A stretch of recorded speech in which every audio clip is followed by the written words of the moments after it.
आजकल यूनिवर्सिटीज़ में काफ़ी पोस्ट निकल रही हैं और नॉन टीचिंग स्टाफ के लिए हैं, जैसे कि अहमदाबाद यूनिवर्सिटी में थी। उसके बाद में हरियाणा की सेंट्रल यूनिवर्सिटी में थी। अब बारी है गुजरात की केंद्रीय विश्वविद्यालय यानी सेंट्रल यूनिवर्सिटी ऑफ गुजरात की। तो यहाँ पे गांधीनगर में, जो गुजरात में ही है, वहाँ पे कुछ वेरियस पोस्ट निकली हुई हैं 17, और उनमें अलग अलग वैकेंसीज़ हैं, तो वही जानेंगे। देखिए 30 सितंबर 2021 से अप्लाई होने शुरू हो चुके हैं इसके लिए फॉर्म। आवेदन जो होंगे वो ऑनलाइन होंगे, और इनकी जो लास्ट डेट है वो है 29 अक्टूबर 2021 शाम 5:30 बजे तक। इसके बाद में जो आप फॉर्म ऑनलाइन अप्लाई करेंगे उसका प्रिंट निकाल के, प्रिंट आउट करके, और फिर आपको जितने सारे आपके डॉक्यूमेंट्स है, एसेंशियल क्वालिफिकेशन है, या फिर आपका कोई कैटेगरी का सर्टिफिकेट है, या फिर आपके पास कोई एक्सपीरियंस है, तो उनकी जो आपकी कॉपी है उनको सेल्फ अटेस्ट करके इनके पास भेजना है, इनके एड्रेस पे भेजना है बाई मेल। तो वो भी आपको प्रोसीजर बताया जाएगा। उसकी जो लास्ट डेट होगी वो होगी 12 नवंबर 2021 शाम 5:30 बजे तक, या फिर यानी कि इससे पहले उनके पास पहुंच जाना चाहिए। इसके बाद देखिए, जिन्होंने इसके लिए अप्लाई किया था, ग्रुप सी की जो पोस्ट है इसमें, इस नोटिफिकेशन में, तो वो 19 सितंबर 2016 वाले टाइम पे निकला था, और उनको अब क्या करना पड़ेगा, दोबारा अप्लाई करना पड़ेगा। लेकिन उनको फीस नहीं भरनी पड़ेगी अगर अभी भी उनके पास पेमेंट और एप्लीकेशन फॉर्म का प्रूफ है। तो यहाँ पे कुछ रजिस्ट्रेशन नंबर वगैरह मांगे जाएंगे, उनको वो भरने पड़ेंगे। इसके बाद आते हैं candidates who have applied earlier for group A post, जिन्होंने इनके लिए किया था, ग्रुप बी की पोस्ट थी, तो उनको भी क्या करना पड़ेगा, उनका भी कुछ ऐसा ही है, यानी कि अप्लाई दोबारा करने की उनको ज़रूरत नहीं है। लेकिन अगर उनको कोई एजुकेशन डिटेल या फिर रिसर्च या फिर एक्सपीरियंस की कोई डिटेल उनको अगर डालनी है तो वो डाल सकते हैं। मान लीजिए काफ़ी टाइम हो चुका है, तो 2019 में निकले थे और 2020 में भी, तो उसके बाद में अगर आपके पास कोई एक्सपीरियंस आता है तो आप उसको यहाँ पे अपडेट कर सकते हैं, चेंज कर सकते हैं।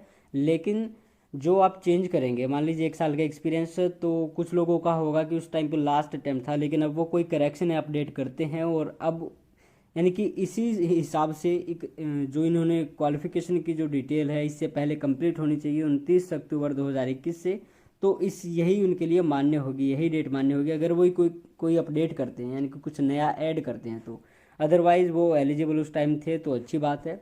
कुछ ऐसे भी कैंडिडेट होंगे कि उनके पास क्वालिफिकेशन नहीं थी, तो अब एलिजिबल हो गए होंगे वो, अगर उनके पास अब क्वालिफिकेशन आ चुकी है। इसके बाद है हिंदी ट्रांसलेटर के लिए, जिन्होंने अप्लाई किया था 17/12/2020 में, और पर्सनल असिस्टेंट के लिए अप्लाई किया था, तो उनको भी दोबारा अप्लाई करने की कोई ज़रूरत नहीं है। अदरवाइज जो नए कैंडिडेट हैं उनको तो अप्लाई करना ही है। तो चलिए प्रोसीजर जान लेते हैं। तो यहाँ पे देखिए सीरियल नंबर 7 पे हिंदी ऑफिसर के लिए ग्रुप ए की पोस्ट है, बहुत अच्छी पोस्ट है, और केवल एक वैकेंसी है, वो है यूआर के लिए। और 10वें वेतन आयोग की आपको सैलरी मिलने वाली है, यानी 56,100 रुपये से 1,77,500 रुपये तक आपको सैलरी मिलेगी। इसके बाद है नंबर 13 पर हिंदी ट्रांसलेटर के लिए ग्रुप बी की पोस्ट है, और एक ही वैकेंसी है यूआर कैटेगरी के लिए। लेवल 6 की आपको सैलरी मिलेगी 35,400 से 1,12,400 तक। और इसके बाद आता है हिंदी टाइपिस्ट, ग्रुप सी की पोस्ट है, और ओबीसी की यहाँ पे एक पोस्ट है। जो यूआर की पोस्ट है उनमें कोई भी कैटेगरी का कैंडिडेट अप्लाई कर सकता है, लेकिन ओबीसी का केवल ओबीसी वाला ही अप्लाई कर सकता है, चाहे वो क्रीमी लेयर है चाहे नॉन क्रीमी लेयर है। तो इसकी जो सैलरी है वो आपको मिलने वाली है 19,900 से 63,200 तक। तो बढ़िया है एकदम। और इसका जो लेवल है वो दूसरे वेतन आयोग की आपको सैलरी मिलेगी। अब चलते हैं एलिजिबिलिटी के बारे में, तो एलिजिबिलिटी इनकी एक बार जान लेते हैं।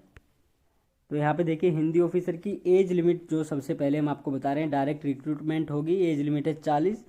तो एसेंशियल जो आपकी क्वालिफिकेशन होनी चाहिए वो देखिए, सबसे पहले आसानी से समझते हैं, एमए इंग्लिश में होनी चाहिए, या फिर मास्टर डिग्री इंग्लिश मीडियम से होनी चाहिए। अगर ऐसा है तो हिंदी सब्जेक्ट इलेक्टिव कंपलसरी, या फिर medium of examination graduation level में होना चाहिए। अगर आपके पास हिंदी सब्जेक्ट से या हिंदी मीडियम से मास्टर डिग्री है तो आपके पास इंग्लिश सब्जेक्ट जो है वो उस टाइम पे ग्रेजुएशन में मीडियम ऑफ एग्जामिनेशन या फिर कंपलसरी इलेक्टिव सब्जेक्ट होना चाहिए। इंग्लिश हिंदी दोनों अपोजिट होने चाहिए मास्टर डिग्री और ग्रेजुएशन में। इसके बाद अगर किसी और सब्जेक्ट में अगर आपके पास मास्टर डिग्री है, मान लीजिए इंग्लिश या हिंदी मीडियम भी नहीं है, या फिर इंग्लिश हिंदी सब्जेक्ट भी नहीं है, तो आपके पास क्या होना चाहिए, इंग्लिश और हिंदी दोनों सब्जेक्ट ग्रेजुएशन में होने चाहिए। एक कंपलसरी हो, एक इलेक्टिव हो, या फिर दोनों कंपलसरी हो, लेकिन उनमें से एक का कंपलसरी होना ज़रूरी है। इसके बाद अगर आपके पास दोनों कंपलसरी या इलेक्टिव नहीं है तो एक कंपलसरी और दूसरा जो है मीडियम ऑफ एग्जामिनेशन होना चाहिए। इसके साथ साथ 3 साल का एक्सपीरियंस आपके पास ट्रांसलेशन में होना चाहिए, जो कहाँ से ऑथराइज होना चाहिए उन्होंने लिखा है यहाँ पे। या फिर 3 साल का टीचिंग एक्सपीरियंस इंग्लिश और हिंदी, या फिर इंग्लिश और हिंदी यानी कि इंग्लिश या हिंदी में रिसर्च का एक्सपीरियंस 3 साल का होना चाहिए, जो एक सरकार द्वारा मान्यता प्राप्त किसी भी इंस्टीट्यूशन से हो सकता है। डिज़ायरेबल है 10वीं के लेवल पे आपने हिंदी के अलावा कोई और लैंग्वेज पढ़ी हो जो हमारे संविधान की 8वीं अनुसूची में है। इसके बाद चलते हैं आगे हिंदी ट्रांसलेटर के बारे में। तो हिंदी ट्रांसलेशन की जो क्वालिफिकेशन है देखिए वो जानते हैं। सबसे पहले एज लिमिट डायरेक्ट रिक्रूटमेंट है, तो 35 साल इसकी एज लिमिट है। एसेंशियल क्वालिफिकेशन है सेम है जो हमने ऊपर बताई थी, एसेंशियल क्वालिफिकेशन एमए और बीए वाला जो चक्कर था। और प्लस इसके होना चाहिए डिप्लोमा या certificate course in translation from Hindi to English and English to Hindi, या फिर अगर ये नहीं आई, आपके पास डिप्लोमा या कोई सर्टिफिकेट नहीं है, तो आपके पास होना चाहिए 2 साल का ट्रांसलेशन में एक्सपीरियंस, जो सेंट्रल यानी केंद्रीय या फिर राज्य से के किसी भी ऑफिस से हो सकता है। डिज़ायरेबल वही है, एक लैंग्वेज अगर आपने हिंदी के अलावा 10वीं के लेवल पे पढ़ी है तो आपको कुछ ना कुछ इसके लिए ज़रूर मिलने वाला है।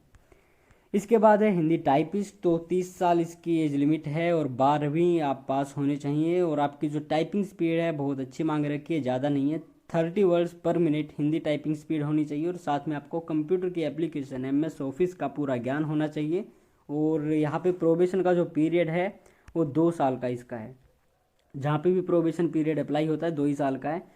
तो देखिए ऑनलाइन वो जो हमने शुरुआत में बताया था वीडियो के, जो आपको ऑनलाइन अप्लाई करने के बाद प्रिंट आउट निकाल के अपने सारे डॉक्यूमेंट सेल्फ अटेस्ट करके और एक लिफाफे में डाल के जिस पते पर भेजने वो पता इन्होंने यहाँ पे दिया है, recruitment cell central university of Gujarat sector 29 Gandhinagar 382030।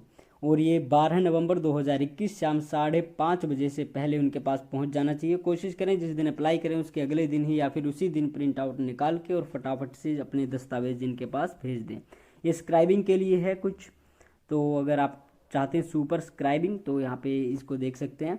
इसके बाद नंबर 2 पे who wish to apply for more than 1 post, यानी कि जिनको एक से ज़्यादा पोस्ट के लिए अप्लाई करना है तो उनको अलग अलग एप्लीकेशन फॉर्म भरना पड़ेगा और अलग अलग ही उनको फीस सबमिट करनी पड़ेगी, पे करना पड़ेगा। लास्ट डेट आपको फिर बता देते हैं 29 अक्टूबर 2021 शाम 5:30 बजे तक। और एक्सपीरियंस क्वालिफिकेशन भी यहीं पे काउंट होंगे, यानी कि 29 अक्टूबर 2021 से पहले आपकी एज और एक्सपीरियंस और क्वालिफिकेशन सब कुछ 29 अक्टूबर से पहले कंप्लीट होना चाहिए, यानी कि इस तारीख तक आपका सब कुछ कंप्लीट होना चाहिए। एज भी इसी तारीख तक होनी चाहिए। और इसके बाद चलते हैं, तो आपको जितने सारे आपके ओरिजिनल डॉक्यूमेंट है वो टाइम ऑफ इंटरव्यू पे लेके जाने हैं। अगर आपको बुलाया जाता है इंटरव्यू के लिए तो उस टाइम पे आपको सारे आपके जो दस्तावेज हैं ओरिजिनल वो लेके जाने हैं। और जो रिलैक्सेशन मिलती है, रिजर्वेशन मिलती है, तो वो SC ST OBC PWD EWS candidate को मिलने वाली है। यहाँ पे जितना हमारे सरकार ने जो भी रूल बनाए हैं तो अलग अलग उनके लिए छूट है, तो उनको वही उसी हिसाब से मिलने वाला है जिस तरह के सरकार के आदेश हैं। इसके बाद है SC ST कैटेगरी जो कैंडिडेट हैं इनके, उनको अपना सर्टिफिकेट यहाँ पे प्रोड्यूस करना पड़ेगा। इन्हीं ने अपनी इसी एप्लीकेशन फॉर्म में अनेक्सर 1 अनुलग्नक 1 में यहाँ पे लगाया हुआ है, तो उसको प्रिंट आउट निकाल के संबंधित अथॉरिटी से आपको ऑथराइज कराना है। वही सेम OBC का है, एनेक्सर 2 आपको मिलेगा OBC कैंडिडेट्स को, तो उनको भी ऐसा ही करना है, उसी का प्रिंट आउट निकाल के ले जाना और उसी को स्टैंप वगैरह जो भी आपका तहसीलदार होता है या फिर पटवारी तो नहीं होता, यहाँ पे तहसीलदार और नायब तहसीलदार या फिर SDO, ये 3 चीज़ें चलती हैं, ये 3 पद होते हैं जो वो चलते हैं। तो और OBC का जो सर्टिफिकेट है वो आपको क्या करना है, सेल्फ अटेस्टेड कॉपी लगानी है उसकी, ठीक है। और जो कोई PWD कैंडिडेट है इस कैटेगरी से अप्लाई कर रहा है तो 40% से अधिक उसका जो डिसेबिलिटी उसकी होनी चाहिए, चाहे वो किसी भी अंग में हो, यानी कि पूरे बॉडी की 40% से ज़्यादा होना चाहिए। अगर आप कहीं पे जॉब कर रहे हैं तो आपको NOC यानी कि नो ऑब्जेक्शन सर्टिफिकेट लेके जाना पड़ेगा। इसके बाद है candidate showing experience of private organisation in their application. अगर आपने कहीं किसी प्राइवेट इंस्टीट्यूट से कोई एक्सपीरियंस लिया है, ट्रांसलेशन का हो गया, टीचिंग का हो गया, कुछ भी हुआ, तो उसका जो आपको need to attach the proof of organisation का जो टर्नओवर होता है वो 200 करोड़ प्लस का होना चाहिए, ठीक है। इसके बाद है certificate for typing skill test from government recognised institute only. आपका जो टाइपिंग का जो अगर आपके कहीं पे कोई टाइपिंग मांग रखी है तो आपका जो सर्टिफिकेट है वो भी एक सरकारी मान्यता प्राप्त इंस्टीट्यूट से होना चाहिए, अगर कोई सरकारी इंस्टीट्यूट है तो भी अच्छी बात है।